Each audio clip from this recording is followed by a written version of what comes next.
The two male students from before looked on with expressions of pure jealousy. The one on the left muttered, "A graduating senior," while the one on the right clenched his fists, grinding his teeth.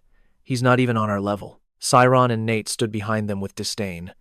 Nate spoke up. "Since when were you on his level?" Sanun stood on the platform, looking down at the crowd. He spoke clearly. "Kotodama magic uses the power of words to amplify magical power. A demonstration will be easier to understand than a simple explanation." He held his hands out before him, his blue eyes glancing upward slightly. "First, I will show you a basic Dragon Fist wind spell." He channeled a vortex of green energy between his palms, like a rotating orb. Siron thought in amazement. "Whoa, that's the same magic the headmaster showed me when I was a kid." Then, Sanun shouted, "Tornado!" Instantly, a towering vortex erupted from nowhere, whipping everyone's hair around as it centered on him. After a moment, the vortex subsided. The others whispered in fear, "That was terrifying. He's on a whole other level." Sanon calmly closed his eyes, book in hand. "Memorize the power of that incantation. Now, I will amplify its mana using Kotodama."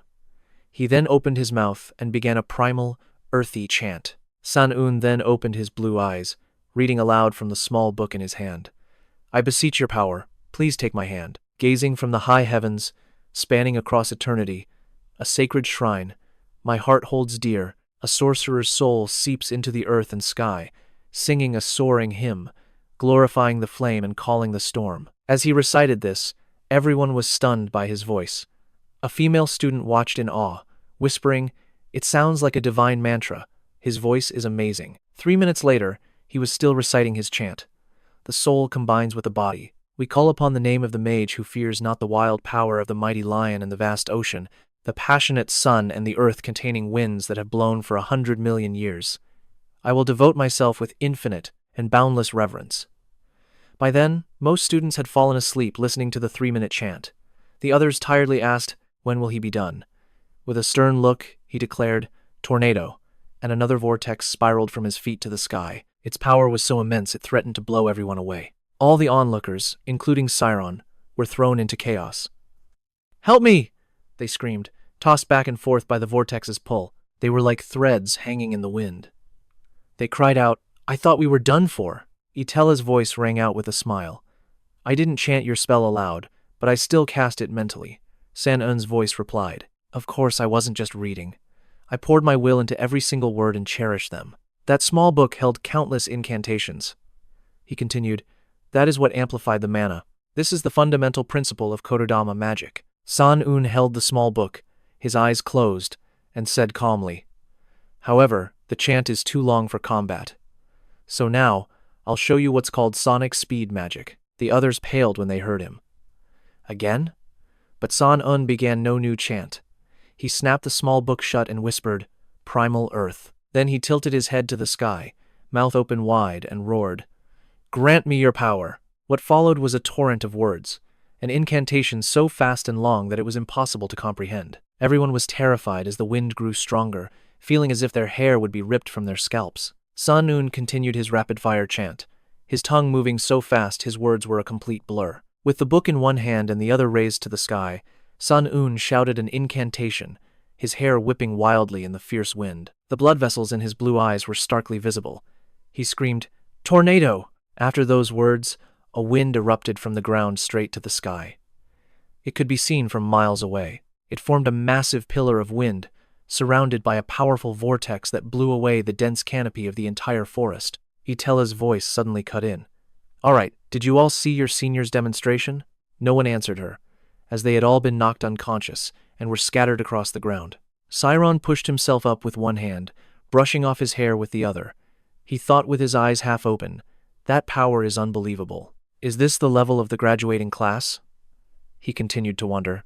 A graduating high school mage is called a rank 10 official mage. Itella smiled warmly at him and said, "Thank you." San-un. He bowed his head in reply. "Just call me if you need anything." Siron watched them, thinking, "I can't even imagine what kind of power a rank 6 official mage like Professor Itella holds." So this is how this world works. Some students manage to sit up, while others lay scattered across the ground. One trembling student raised a hand. "Professor, will we be practicing Kotodama magic?" She looked down from the platform and answered, Kotama magic is an advanced subject, so no, you won't. Hearing this, they all sighed in relief. Then, her voice turned serious. Instead, you'll practice a technique called Chakya. Chakya is a technique that enhances your abilities by focusing your spiritual power through counting. Siron raised his hand seriously. So, the more we count, the stronger we get? The other students were speechless. Another male student asked, "But why numbers, Professor?" Itella explained, "Numbers are symbols with rules, making them compatible with our spiritual domain." As she spoke, her eyes glowed blue. Behind her, a blue, glass-like panel materialized, displaying text. A photo domain, radius 10 meters. Etla continued, "Of course, you're not just here for nothing. Like Kododama magic, you are granting them a specific meaning. Allow me to demonstrate.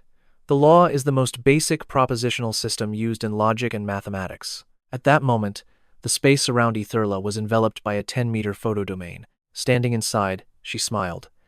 "I will open my spirit realm using numeromancy. I'll count a sequence of tens." Then she closed her eyes and began. 100. The 10-meter domain suddenly surged outward. Below, the students erupted in discussion. Did the professor just count to 100?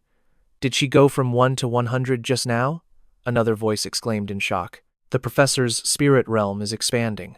The 10-meter domain had truly grown to 12 meters. Etla then opened her mouth to count again. 400, 1,000, 100. The domain expanded relentlessly with her count. She reached 1,700, then 2,400. Siron was utterly stunned. He covered his face, thinking, "Impossible.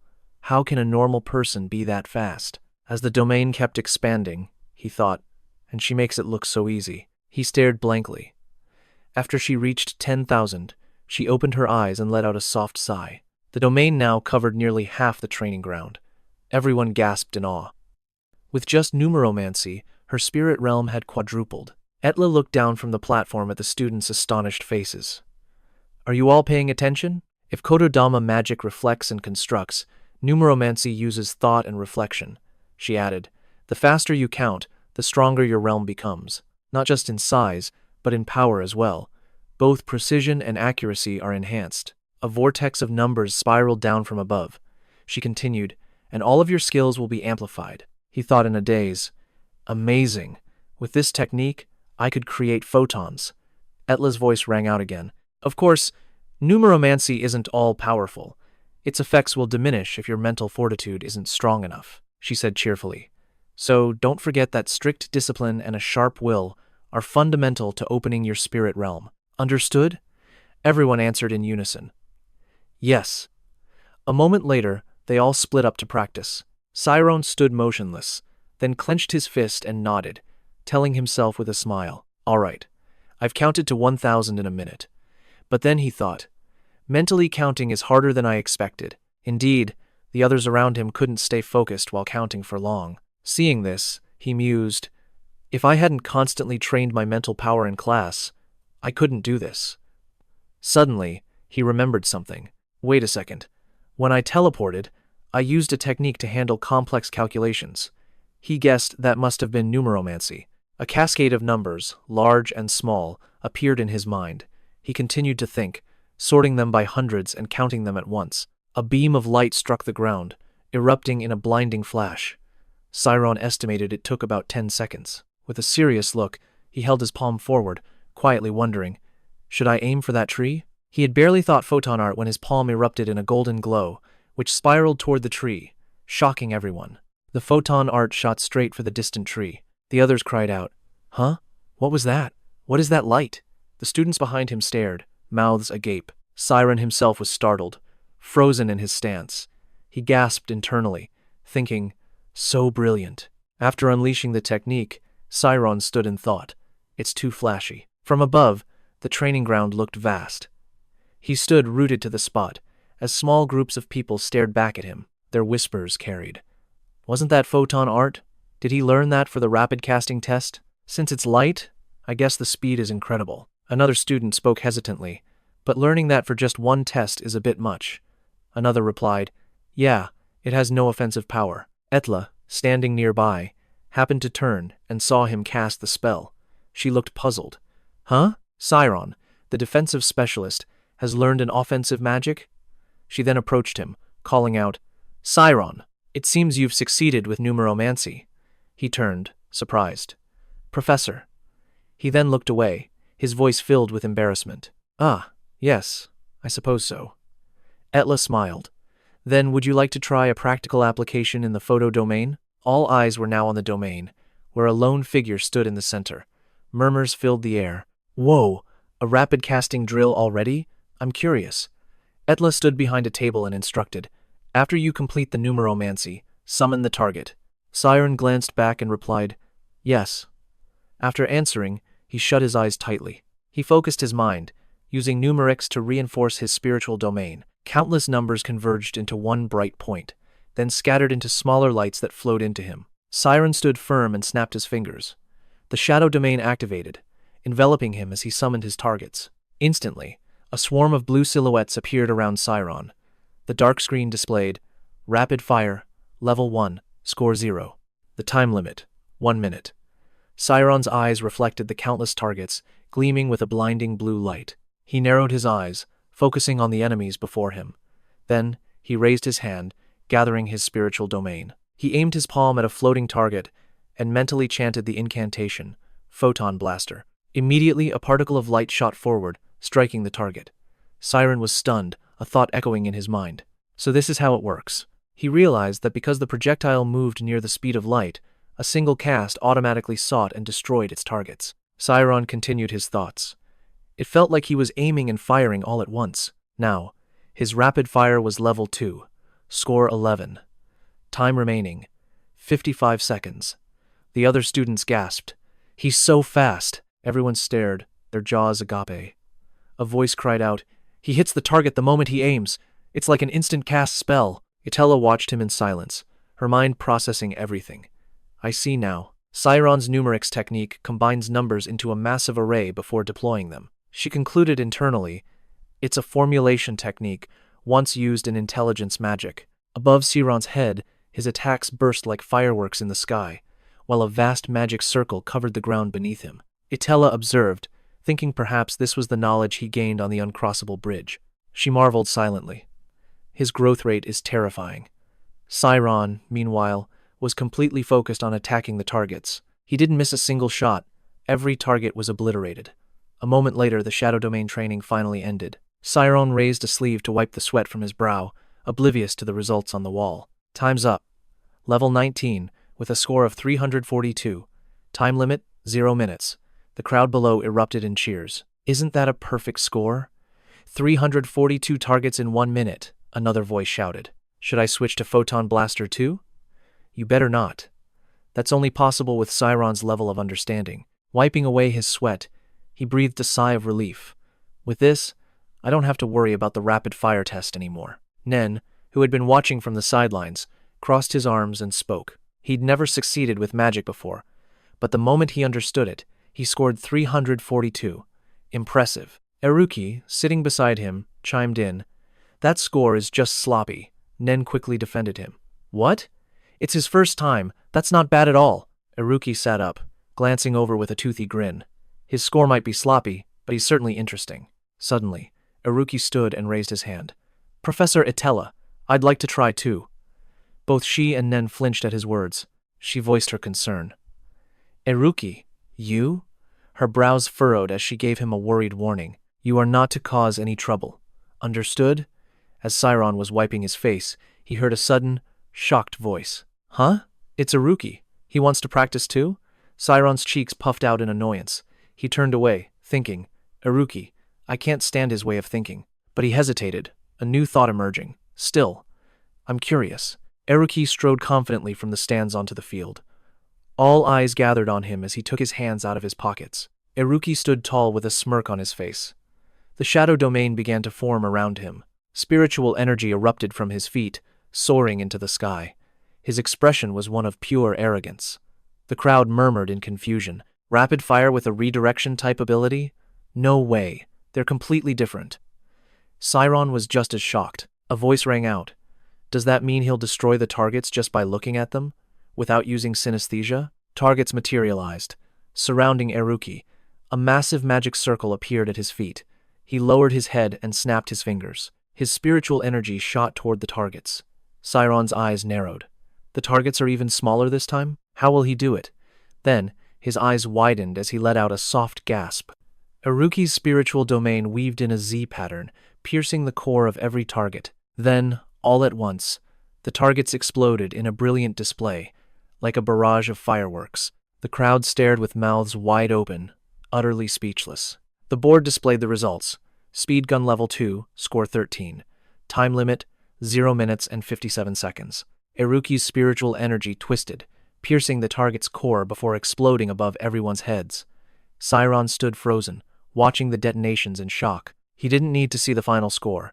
He knew Iruki would easily surpass him. Siron's face hardened.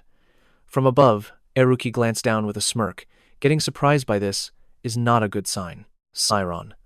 Then, he pointed forward, guiding his energy through the targets even faster, shifting its form to trigger more explosions. Gasps of awe erupted from the crowd. Incredible. Did his speed just increase? Has Iruki always been this strong? One student said in disbelief. Standing behind, Siron raised a hand to cover his mouth. A look of shock crossed his face as he analyzed the situation. I get it now. If you watch closely, he isn't chasing the targets with his eyes. He's predicting their trajectory using motion equations. He watched how Iruki controlled his spiritual energy. Iruki is assigning each target a different equation. Siron continued his analysis. But to think he can predict their movements and still hit them all with directional forms. Siron thought aloud, a hand on his chin. How is his spiritual energy so fast? Is that also Chakya? Nen approached him with a smirk. Yes, but Iruki isn't just deploying hundreds or thousands of numbers, Siron asked, his voice filled with doubt. You mean he's calculating numbers higher than the thousands? Nen grinned at him, revealing his teeth. Millions. The word hit Siron with the force of a physical blow. The board flashed. Time's up. Level 24, with a score of 548 and 0 time remaining. Cheers erupted for Iruki's result. What? Iruki is an absolute monster! But Iruki just struck a bizarre pose, one hand on his hip, the other on his head.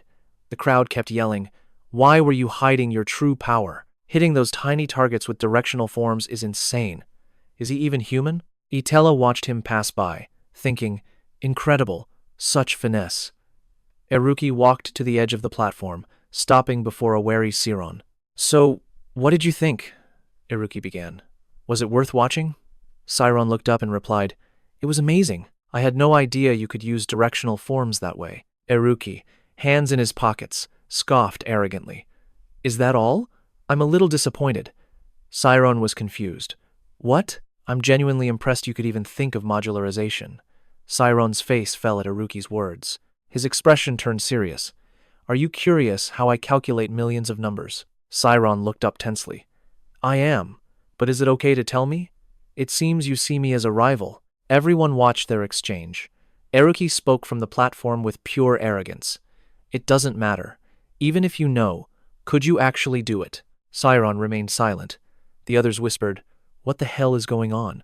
Iruki's voice rang out. It's nothing special. He scratched the back of his neck, averting his gaze. I just used logarithms and reduced the units. Siron was utterly stunned. His jaw dropped.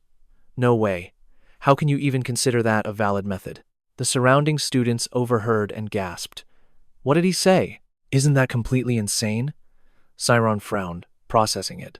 Calculating with logarithms would make the numbers feel exponentially larger. Even with Chakya, a simple calculation method, the operations would become impossibly complex. He was certain. This is savant syndrome. Iruki raised a finger to his nose, his brow furrowed. So, think you can beat me? Siron replied loudly. I have no intention of beating anyone. This is just a test. Iruki looked away, covering his nose. A typical declaration from the weak. Well, remember this. Iruki's expression hardened. If you lack the skill, then abandon your ideals and keep pretending you're the best. He then sneered with utter contempt. That proves absolutely nothing. Siron's voice was a low growl. If I defeat you, that will be all the proof I need, won't it? Iruki just snapped his fingers with a cryptic smile. Of course. But you should know, no matter how clever you think you are. Iruki continued. Compared to me, you're nothing but an insect. Siron exploded in fury. An insect? Everyone was stunned, even Nen. Nen thought to himself, then eagerly searched for something in a paper bag. Now this is getting interesting. The rapid-fire test rules are simple. Your score is the number of targets hit within the time limit. Level 1, score 0. The time limit is 1 minute. With each level, the targets increase by 1. Stage 1 has 10. Stage 2 has 11. Stage 3, 12. Stage 4, 13. Stage 5, 14. If you miss a single target, you cannot advance to the next stage. And the higher the level, the faster the summoned targets move. If a student's spirit field can't keep up, they'll time out. Fail to eliminate them quickly, and you can't summon more, crippling your score. Everyone was gathered, staring at the rapid-fire test results.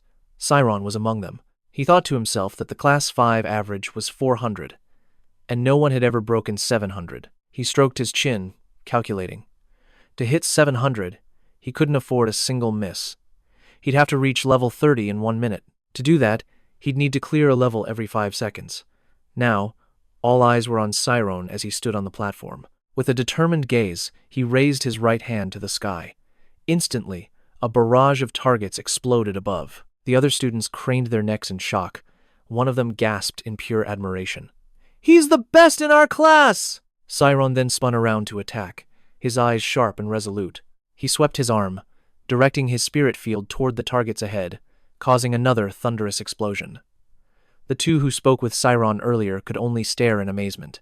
The one in front spoke in a serious tone. "Siron is no joke. He's hitting targets without even moving his head now." "How is that possible?" the other wondered aloud. The scoreboard flashed an update. "Time's up. Level 25. Score, 567. Time limit, 0. A voice echoed in awe. His score jumped by 200 points in just 1 week.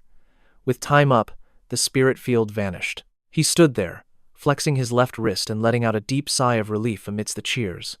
Then, Siron turned and walked away. In the distance, 2 people were whispering. "His firing speed is unreal. Once he locks on, he never misses a shot." His friend quietly added, "His continuous fire has improved a lot, too. I think he's firing at least 4 shots a second."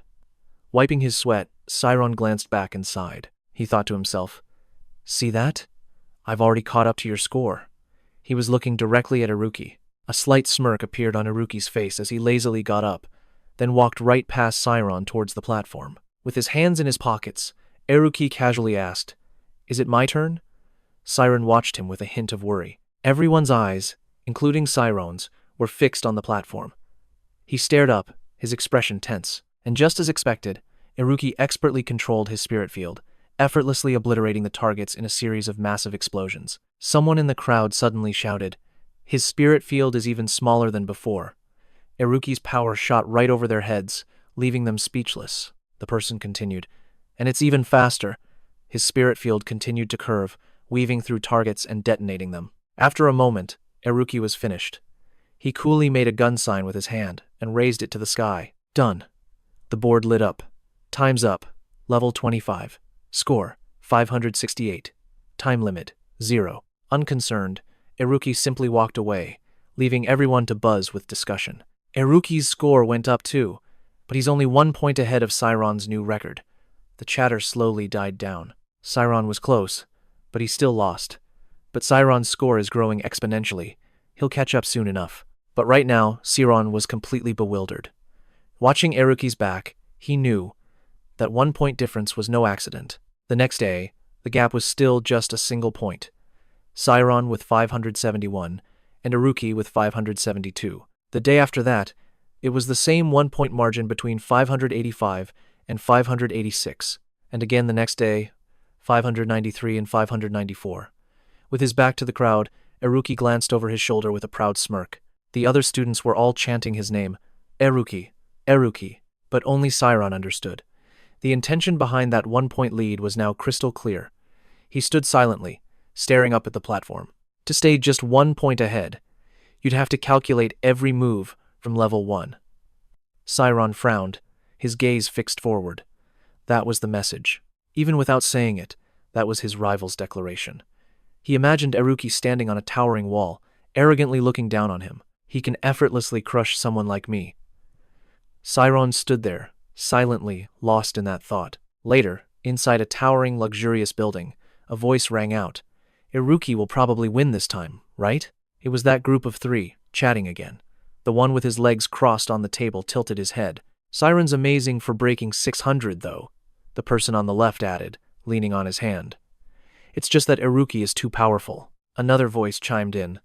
I think Siron is just biting off more than he can chew. As for Iruki, he sat with his cheek in his hand, looking away with an air of indifference, ignoring the two people talking to him. Iruki, would you like to join our research team? Teach us how you do it. What's the maximum score you can even get? Siron watched Iruki, leaning on his hand in frustration. Unlike him, who was giving it his all, Iruki wasn't even using his full strength. He realized grimly that all his own strategies would be for nothing. Suddenly, Nen placed a hand on his shoulder, his eyes crinkling into a smile. Don't worry about it. We're all cheering for you. He added, honestly, since you're both my friends, it doesn't matter to me who wins. Siron shot him an annoyed look. Are you serious? While eating earlier, I couldn't tell if I was chewing food or my own anxiety. Nen leaned forward on his elbows, tilting his head. I feel for you, man, but as a spectator, this is genuinely thrilling. We're all dying to see which of you can break the high score. Siron paused. High score? There's a record for this? He asked. What is it? From some senior who already graduated? Nen stared blankly. Don't tell me you have no idea what your own girlfriend's score is. Siron's head snapped around. Whose? Nen declared. Senior Amy's. 987 points. Meanwhile, in another part of the campus, likely the courtyard before a 2-story building, among the students, a girl with reddish-pink hair sat on a bench when someone called her name. Amy. It was Serial, running toward her. Serial stood before her, her face filled with concern. It's been so long. You've gotten so thin. The graduation class must be brutal. Amy handed over a file, a faint smile revealing the dark circles under her eyes. You'll be in my shoes soon enough. Here are the documents you wanted. After that, the two sat on the bench, talking over drinks. Serial looked at her curiously.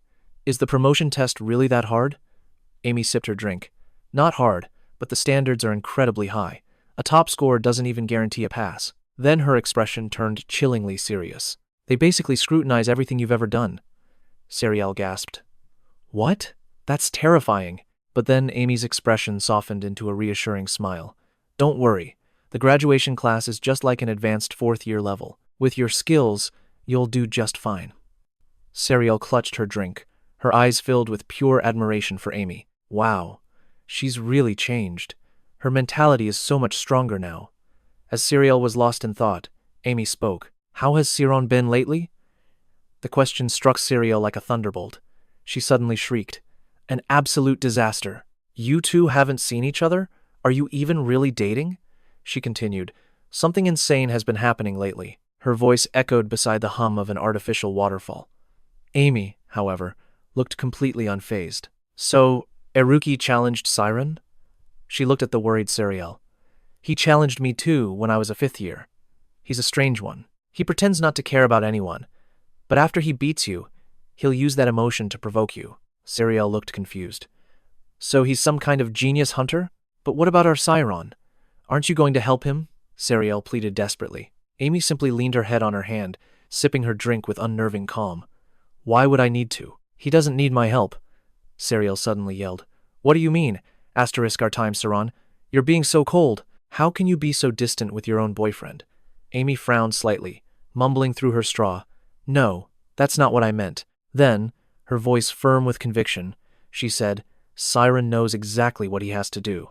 Back at the range, Siron was panting, his face drenched in sweat. He had just completed the test. Everyone stared, awestruck, at the results glowing on the wall. Timeout. Level 30. Score, 700. Time limit, 0 minutes. Siron, however, could barely even breathe. He leaned forward, hands on his knees as he loosened his tie. It was obvious he had pushed himself to his absolute limit. The two onlookers from before were completely floored. I never thought I'd see a 5th-year score 700 points. That guy is a savage.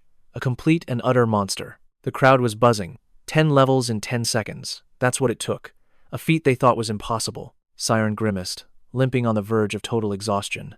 Iruki swaggered over, hands in his pockets, Congratulations. 700 is a high score. Not bad, right?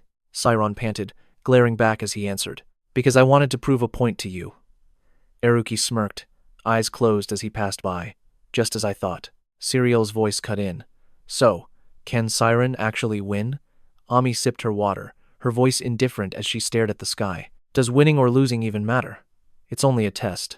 Siriel stared back, completely shocked. What? Are you flexing your invincible Ami title? I know you beat Eruki, she yelled. The guy who holds the 987-point record in the speed test. Ami looked bewildered. No, I've never competed against him. I just ignored his pathetic attempts to provoke me. Then, her eyes darted away. But if we did fight, I'd probably lose. Her tone was dead serious. Siriel froze, her shocked gasp echoing. What? Back in the arena, the final score flashed. 701 points and 0 minutes. The entire stadium erupted. Incredible. That's Eruki's score. He stood there, calmly observing his own result. Someone shouted, He beat him by just 1 point! To score 700 and still be that calm. What is Eruki's limit? Everyone wondered the same thing. Lost in the crowd, Siron was hit with a crushing certainty. He looked up at Eruki with bitter resignation, concluding that victory was impossible. Siron's bag landed heavily on his desk. He sat in silence on a plain bed inside a vast room. Sunlight streamed through the window, illuminating his thoughtful expression. Asterisk. After this break, the next test begins. I only have 3 days. Asterisk. He closed his eyes and sighed, his head sinking low. Asterisk. There's no way I can find a way to beat Eruki in that time. Asterisk. Asterisk. Should I just give up? It's only 1 test. Asterisk. But then, he recalled a certain phrase. Only the weak say that. He fell silent, his brow furrowed in deep concentration. He remembered Eruki's cold expression as he spoke. If you lack skill, stop idealizing your life and pretending you're the best. Siron's expression suddenly hardened, a flash of defiance in his eyes. A flood of recent memories came rushing back. They were all filled with sorrow and injustice against him. He knew no one would believe his side of the story. The final image was from his childhood, witnessing bodies scattered across a dark alleyway. He struck a match, lighting a candle. Sitting cross-legged on the bed, he stared into the flame, deep in thought. Asterisk. Have I lost my edge after so long at this noble academy? Asterisk. In truth, Eruki's words were not wrong, and he realized a grim truth. The world doesn't listen to the powerless. Siron's eyes blazed a brilliant blue as he vowed to never give up. He sat upright and closed his eyes, focusing his mind on surpassing Eruki. There was no other way but to overcome the numbers themselves. Tiny droplets of water began to appear, forming digits greater than 1. A question flashed in his mind. Asterisk. What is a number? Asterisk. In his subconscious, Siron floated in a void surrounded by figures. Asterisk. What is a sequence? Asterisk, he wondered. He gathered the numbers, creating a radiant sphere of energy in his palm. He raised it to eye level. Asterisk. What is its core? Asterisk. He pushed the thought aside. Don't think about it. He lifted his hand to the sky and let the sphere go. He thought, asterisk. If I get lost in such thoughts, I'll never see the whole picture. Asterisk. Asterisk, I will only. Asterisk, he thought, letting his arm fall to his side. Tiny motes of blue light started to fall. As he focused on their feeling, they multiplied, creating a shower of smaller lights. More and more of the solitary lights rained down, enveloping Siron's body. His body became translucent in the void, glowing a faint blue. His eyes widened as he watched them. He wondered, asterisk, how far can I count? Asterisk. Then he thought, asterisk, I can do this. Asterisk. Siron flew upwards, chasing the source of the light. Asterisk. How far can I possibly go?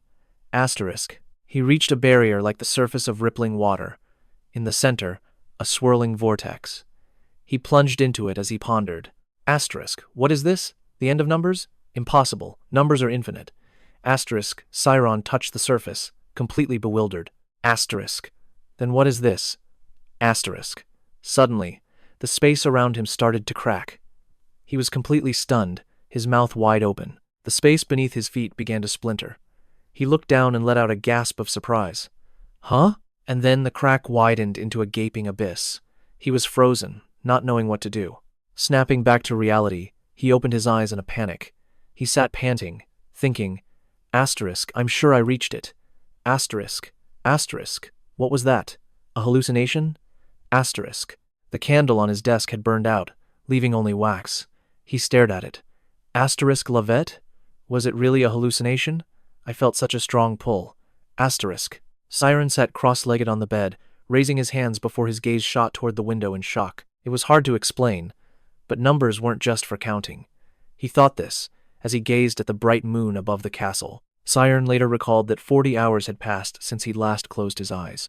The next day, at the No. 1 General Training Grounds, the 5th class's rapid-fire test was set to begin. 2 figures stood in the center of the arena, surrounded by packed stands. The scoreboard on the wall was already active. Someone let out a sigh. I'm so nervous. So nervous. It was those 2 male students again. The one on the left asked in confusion, "Why are the lower classmen here?" The one on the right frowned. "Probably to watch. We used to do the same thing." Suddenly, all eyes turned to the entrance. "Whoa, over there is," someone gasped in surprise. "Why are the 4th-year seniors here too?" Sariel was among them. The other male student held his head in his hands. "The pressure is insane."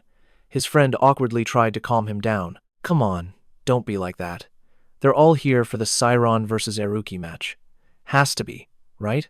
No one in the back dared to protest as Sariel and her crew claimed someone else's spot.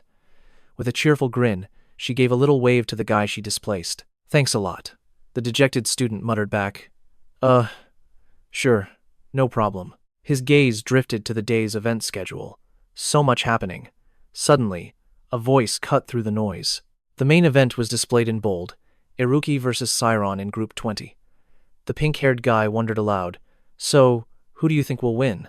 The one in the middle stroked his chin. "Eruki has the lead for now." Sariel raised a finger, confidently adding, "It's way too early to call." Then she shot them a playful smile. Since this is a team-based test, the scores could flip at any moment. In a real combat scenario, Siron would win, she declared with certainty. Just then, the 1-minute timer ran out, ending the current test. In the first round, the student on the left won with 427 points. He happily threw up a peace sign, shouting, "I won!" The other guy couldn't believe it. "I passed the test. So why do I feel so furious?" Up in the stands, Sariel frowned, resting her chin in her hand. "Still, what should I do? This is making me anxious." And after 1 minute, the test for N's group ended. He wiped the sweat from his brow, celebrating inwardly.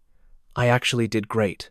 Etla's voice rang out from behind the desk. "Well done, Group 19. Then, she flipped a page on her clipboard with a small smile. "And now, for our final match, Group 20. Her words ignited the crowd, their cheers echoing off the walls. Eruki and Siron entered the arena, taking their positions. The crowd chanted their names, "Siron! Eruki!" The sound was deafening. Ethela, however, felt a strange sense of unease. He stood silently amidst the roaring crowd. "Siron looks way too focused," a friend whispered. The other quickly put a finger to his lips, shushing him. A hush fell over the stadium. The 2 competitors now stood in the center of the arena. Etela's voice echoed. "You will have 1 minute," she announced, standing poised behind the 2 of them. "Many students are watching. I expect you both to give it your all." The focused Siron gave a slight nod. Eruki, however, looked completely unfazed. Then Etela announced, "Then, begin." On the massive display, 2 panels lit up, yellow for Eruki and red for Siron. The yellow panel let out a sharp beep. The crowd held its breath, eyes locked on the arena. Siron began counting internally, his eyes glowing with an ethereal, dreamlike light. Then, his red panel beeped in response. Both had activated their mana domains, preparing for battle. Each deployed their own unique technique. Eruki's energy flowed with powerful, winding force, while Siron's was sharp and decisive. The audience was witnessing an incredible display of skill. Gasps of amazement rippled through the crowd. "This is amazing." Both competitors were perfectly matched at level 12. "In just the first 58 seconds, someone shouted. From the very start, targets were exploding everywhere. A blue light flared in Siron's eyes. He focused his entire mana field into the palm of his hand. The crowd roared with admiration. "They're both so skilled." As Eruki unleashed another attack, he glanced at Siron. Someone noticed, Eruki's mana field has gotten smaller. It was true. Eruki's techniques grew sharper and faster, tearing through the targets with absolute precision. The friend beside Siriel crossed his arms. "So that's Iruki's rumored power. He's incredible," she replied, her expression serious. "So that's why Ami called him a worthy rival." Siron. Suddenly, her eyes widened in complete shock. "Huh? Siron's score is higher?" She stared at the scoreboard. Siron is at 121, and Iruki is at 119. Then she cursed under her breath. Is that fool Iruki messing around again? Does he think he can just flip the situation whenever he wants? Unbelievable. But Iruki was laughing internally. He knew they had all completely misunderstood. He grinned, unleashing another blast of energy. "I've been going all out from the start." He shot a look at Siron, thinking, it's only been 3 days. What on earth did he do? Iruki wondered, watching his focused rival. On the platform, Itella observed them, her gaze sharp and unwavering. She thought to herself, I see now, walking a path for the first time always feels long, but the second time, you arrive much faster. She watched Siron, her thoughts continuing. It's the same principle with counting. But you've gone so much further, Siron. A manic grin spread across Iruki's face as he spoke aloud. This guy is completely insane. Siron thrust his hand forward. Mana converged in his palm, then shot out, causing targets to explode in rapid succession. Then, Siron stared intently at his own palm, thinking a single command to himself. Release module. From the sidelines, Atella's eyes widened in utter shock. She began analyzing his technique. He's gathering numbers and performing calculations simultaneously. That's a strategy one can only use after reaching the absolute limit of conscious computation. She recalled his entrance. To pull this off, he must have entered a state of hyper-focus before the match even began. By doing so, he achieved extreme concentration, allowing for attacks with unbelievable speed and precision. He reminded himself that even a slight waver in his focus would render all his continuous effort completely useless. I have to concentrate, no matter the cost, he thought with a deep frown. In his mind's eye, a golden spark was flying toward a distant point of light. On the wall's info panel, their scores were steadily climbing. Siron was leading with 469 points, while Iruki's score was 432. The gray-haired student with Siriel suddenly spoke up. The point gap is getting wider. She and the girl beside her slammed their hands on the table, leaping to their feet with a shout. Siron pushed forward. The entire crowd was on its feet, roaring. A blonde girl with pigtails yelled at the stage, "Faster!" The battle on the field was now at its peak. Both of their techniques were incredibly powerful and swift, earning gasps of admiration from everyone watching. As Iruki unleashed a blast on a target, he mused that this, too, was a form of encouragement. For that guy to break his usual calculated style, it meant he was betting everything on this move. He glanced at Siron with a smirk. Fine, I'll acknowledge you. Siron, your spirit is just as strong as mine. He then clenched his fist, thinking, but my gambles are on an entirely different level. Iruki reinforced the thought, his eyes turning cold as he focused his spirit zone. Azure lightning began to crackle around him. Suddenly, the entire crowd was left utterly bewildered. Some stood up, others rubbed their eyes to get a better look. Something's wrong. Iruki's score. Someone screamed in shock. His points are suddenly skyrocketing. Iruki's score began to climb without stopping, his level now a tier above Siron's. The two standing with Nen were also dumbfounded. The student on the left spoke. But I don't see Siron slowing down at all. Do you? The one on the right noted that the rhythm of Iruki's explosions had suddenly changed in a bizarre way. Nen thought to himself, impossible. Siriel's group of 3 were all on their feet now. The pink-haired girl asked a question. Does Iruki's spirit zone after image look strange to you all? The other girl frowned. I see it. That's not an after image. Siriel pointed forward in alarm, yelling, he has 2 spirit zones active. Indeed, 2 auras of energy now swirled around Iruki. Now everyone was completely stunned. Someone shouted, is that even possible? Itella's eyes widened as she began to analyze it. A dual spirit zone is the signature of a divergent type separate consciousness. I never thought I'd see a student use this technique. On top of that, he's executing 2 sequences at once and recording the process. She stared, lost in thought. Even if he has savant syndrome, this kind of ability is exceedingly rare. I can't believe a child was hiding this level of power. Then, Itella murmured, another unpredictable variable has appeared at this magic academy. Siriel and her friends were staring intently at the arena floor. She whispered, Ami was right. Iruki's dual zones pierced through targets, flying across the space below the ceiling. Serial's voice rang out. Iruki is an absolute monster. Iruki aimed his hand forward, directing his twin zones to decimate the targets. Both scores suddenly froze. Iruki at 845 and Siron at 692. A voice declared, "It's over." Nen's group of 3 watched intently. The one on the left said, "So the outcome was decided from the start." He continued speaking. Siron was truly unlucky this time. He stood in silence, finding it difficult to even breathe. "It's no use. I still couldn't win," he thought helplessly. Even after betting everything I had, Siron was floating before the cliff from his dream. It was clear he had given his absolute all, and now exhaustion was crashing over him. But it wasn't even half of what Iruki could do, he thought with bitter sadness, despite giving my best effort. His hand went limp, but then he clenched it into a tight fist. Siron questioned himself again. My best effort? A bead of sweat dripped down as he lowered his head. His eyes narrowed as he told himself, "Not yet. I'm still afraid." Siron was afraid, wondering if he was even allowed to walk down that path. He raised his fist and slammed it into the barrier before him. But that no longer mattered. Siron thought as much. A crack formed as he pulled his fist back. He then drew his arm back again for another strike. Gritting his teeth, he stared at the crack with absolute resolve. He would shatter this wall himself. A powerful blow smashed into the barrier, blasting a huge hole right through it. Suddenly, it began to glow. Siron stared, stunned. A brilliant white light filled his vision, illuminating the entirety of his subconscious. Back in the arena, Atella snapped her head in his direction, her expression filled with confusion. She couldn't believe her eyes. Golden beams of light from Siron had pierced the center of every single target. The beams themselves were incredibly fine. The crowd was utterly speechless, their jaws hanging open in awe. Someone in the stands shouted, "Hey, look at Siron! The light around him is getting brighter."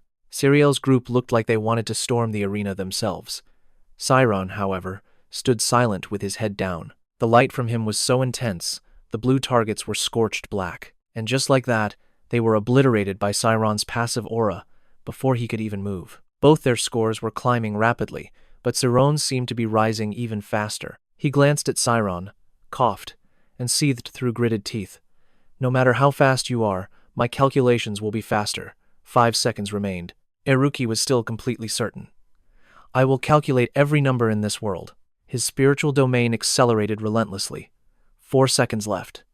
Iruki's domain hit a target. 3 seconds. He believed he had the upper hand, that victory was his. 2 seconds left, and then 1. Finally, only 1 second remained. Iruki's face twisted as he thought, "Damn it, why is time crawling so slowly?" The crowd leaped to their feet as the match concluded. Iruki suddenly collapsed to the floor, stunned. "It's over." He looked at his score with a smirk. "Not a bad score at all. Does that mean I've won?" His score was 1247. Then he glanced at Siron, wondering, what about him? Iruki's expression turned to one of confusion. Siron was completely motionless. Suddenly, someone ran to him, shaking his shoulder and shouting his name. He finally snapped out of it with a sharp gasp. It was Serial, slowly letting go of his shoulder. She asked with concern, "Han Siron, are you all right?" The others began to gather around as he finally spoke. "Serial, the test." She turned to look at the scoreboard on the wall, smiling brightly. "The victory belongs to you." He stared at the score in complete disbelief as she continued. "You even set a new record." His final score was 1273. The other students cheered in unison. "Congratulations, Siron." He was stunned, thinking, "I won?" Suddenly, Iruki approached him, calling out, "Hey, you!" Siron looked at Iruki, his eyes wide with amazement. The others fell silent. Iruki continued, "Area of effect magic is forbidden in speed shooting tests, you know." Siron's mouth snapped shut as he thought, "He's right." The light covered the entire arena. Iruki's voice rang out again. "Ha, you're so predictable." He put one hand in his pocket, offering the other for a handshake. He smirked and said, "Just because light is emitted doesn't mean it's light magic." "I was just kidding. Congratulations on your victory." The other male students gasped in unison. "No way! Iruki is actually admitting defeat. Did hell freeze over?" Siron took his hand and rose to his feet. "So, do you finally acknowledge my point? That life is more important than research?" Iruki answered grimly, "Yes, You were right. Siron couldn't believe his ears and asked again, Huh? Are you serious? Iruki calmly replied, However, it seems you've misunderstood something. An explosion isn't necessarily violence. Everyone else looked on, totally confused. Iruki went on, An explosion is simply a large, condensed mass of energy. To be considered violence, the user's intent must be to cause harm to others. Sariel and the others just stared, completely lost. She softly began to say, But that. Siron, however, wasn't listening. He frowned, retorting, But that energy is controlled by a person. That still makes it dangerous, doesn't it? Iruki replied that the user must take full responsibility for that immense power. Speaking of which, I have a favor to ask you. Siron gave him a puzzled look. Iruki's expression turned dead serious as he spoke. From this moment on, you will be responsible for me. Iruki's voice echoed. An explosion is just like a massive surge of energy, uncontrollable energy. But if one can control it, it becomes an energy source capable of saving 100,000 lives. He spoke with absolute conviction. A strange light pierced the ink-black sky shining down on a city. Iruki faced Siron and declared, A new era has dawned.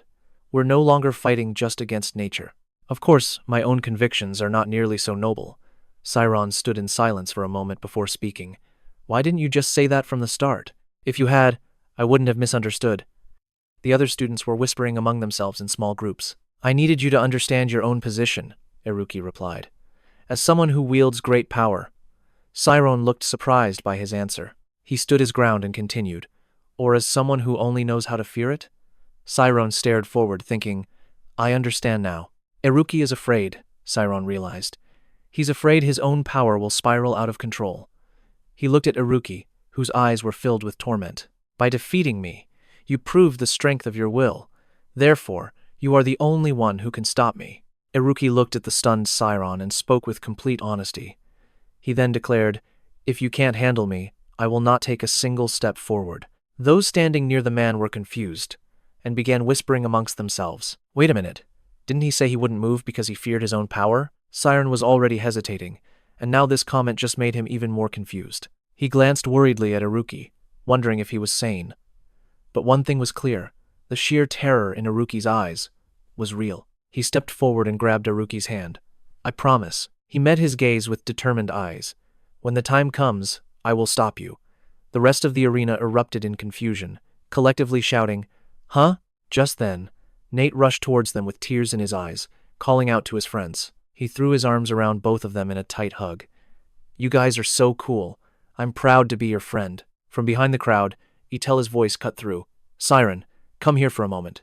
He turned his head and replied, Yes, ma'am. Meanwhile, Iruki was being choked by Nate's overly enthusiastic hug. Siron followed Itella outside. She suddenly grabbed his shoulders, her stern voice making him jump. Siron. She looked at him with worried eyes and yelled, Do you have any idea what you have just done? Do you truly wish to leave this world? Her words shocked him. Siron stammered, Professor Itella. She frowned deeply. The place you entered. If you go there, you will no longer be yourself. Siron's gaze dropped to the ground as he spoke dejectedly. I'm sorry. I didn't realize it was that dangerous. Itella's voice softened. Siron. She looked down, her expression grave. The territory you stepped into transcends all numbers. It is called the infinite domain. Mages call it the function of immortality. She met his gaze. And our priests have named it nirvana. Siron was stunned.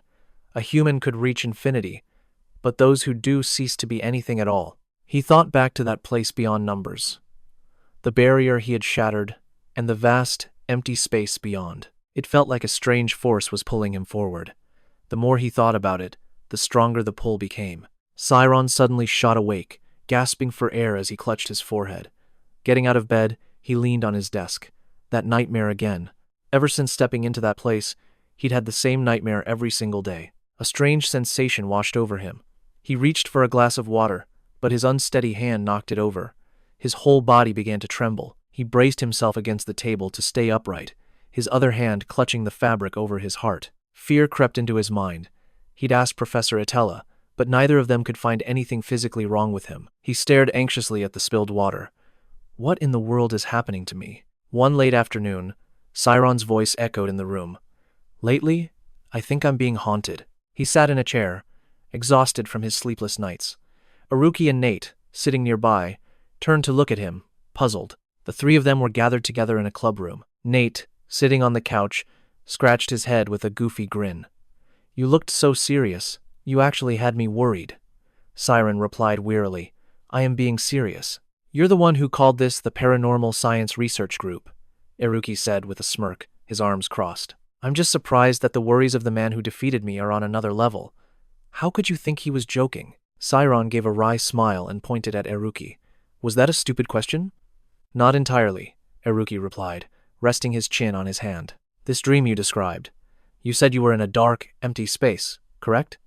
He continued. And the stars were all being pulled in somewhere? Siron simply nodded. Aruki's voice rang out. And finally, that barrier shattered. A massive beam of light shot out from it, right? Siron's eyes widened in response. Why, yeah, that's right. Pulsating, like a heartbeat. Aruki leaned back, arms crossed. Considering the scale you described, it would have to be a number no one on this continent could possibly calculate. Aruki had earned a new title, the Spiritual Society's official critic. Jokingly, he added, if such a place even exists. Then his expression turned serious. It would have to be in outer space. Startled, Nen and Siron shot up, exclaiming in unison, Outer space? He glanced at Aruki, his face laced with doubt. You mean the cosmos mentioned in that book? But how can I dream of what I've never seen? She countered, her gaze sharp as she rested her chin on her hand. Impossible. He raised a hand, his expression serious. I've heard the stories, Siron sputtered. Why, yes. And so, N had gained another title. Nate of the Spiritualism Society posed the question. He gravely recounted a tale from 200 years ago about a death row inmate and a soul-swapping experiment. If a person's soul could be materialized into physical matter, a theory proposed that electricity could sever it. Using a closed circuit, they would place a person in an iron box and unleash a powerful current. But that inhuman experiment was shut down long ago, and yet, the inmates survived. Their consciousness returned after a month. But this is where the story takes a turn. He continued, saying the inmate knew of nations beyond the continent, places he'd never even heard of. A confused Siron asked, Is that even possible? Leaning forward, he answered with a grave silence. The inmate's information was verified, and every detail was confirmed to be true. He shot Siron a chilling glance. His soul was ionized by the electricity, fractured into quantum particles. Could that power have drawn the world's information to him? It's a theory. That strange, tingling sensation the inmate experienced. They call that a psychic sense. Hearing this, Siron got goosebumps. He hugged his arms tightly in fear. A tingling feeling? Like my symptoms?